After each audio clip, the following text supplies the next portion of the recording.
Hey, this is Bonnie Meekins again. I'm a dance movement therapist in the UK, for those of you who don't know me. And I'm sharing some work that I've had around for a long time since I did my PhD. This is the second lecture about the WISE EMPoweR theory of creative change that I developed over many years. So here's the model again for those of you who have or have not seen it before. And this lecture is devoted to the warm-up. So what do I mean by the warm-up? Well, this takes several forms. People warm up to the idea of going into therapy.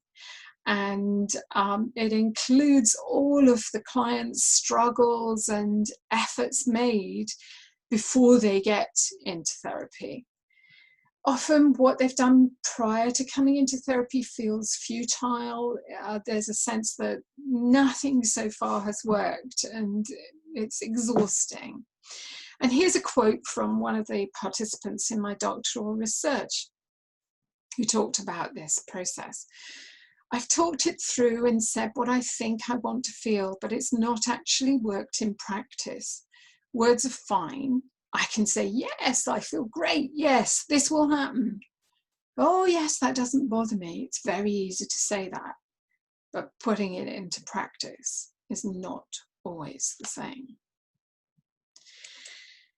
So one of the aspects that came out in my doctoral research of the warm-up is what I refer to as burial.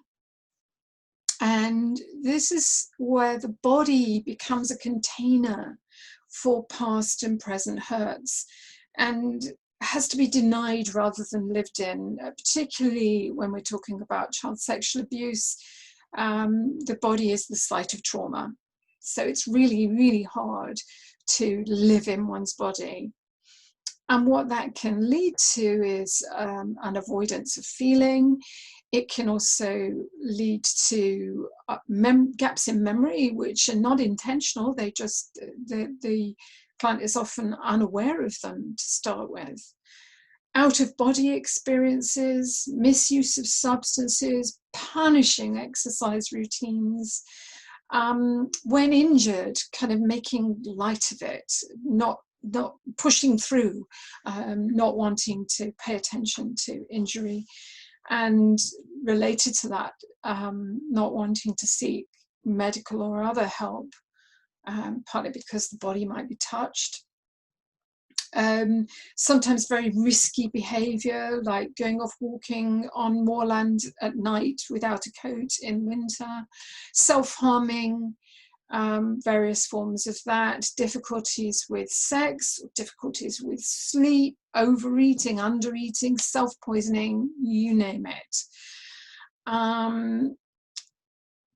And here's the rub, really. In order to re-embody, in order to heal, the client needs to kind of come back to the body for their self-care, and yet that just feels almost impossible.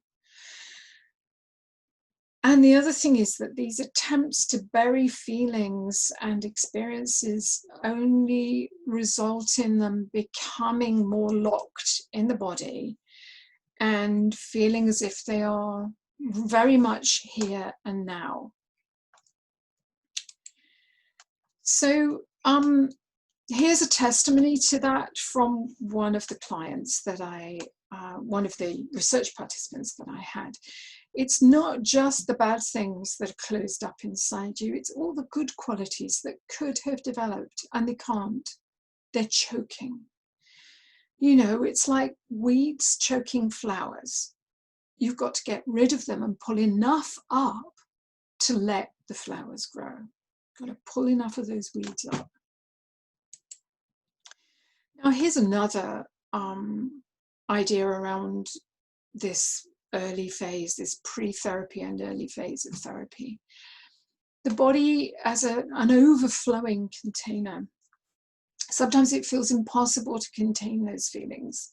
And what happens is, this is related to the burial, incidentally. This is when we're still burying everything inside.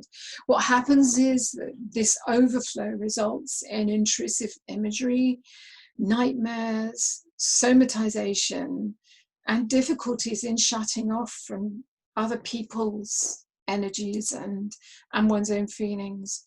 And this is what someone in the research said to me.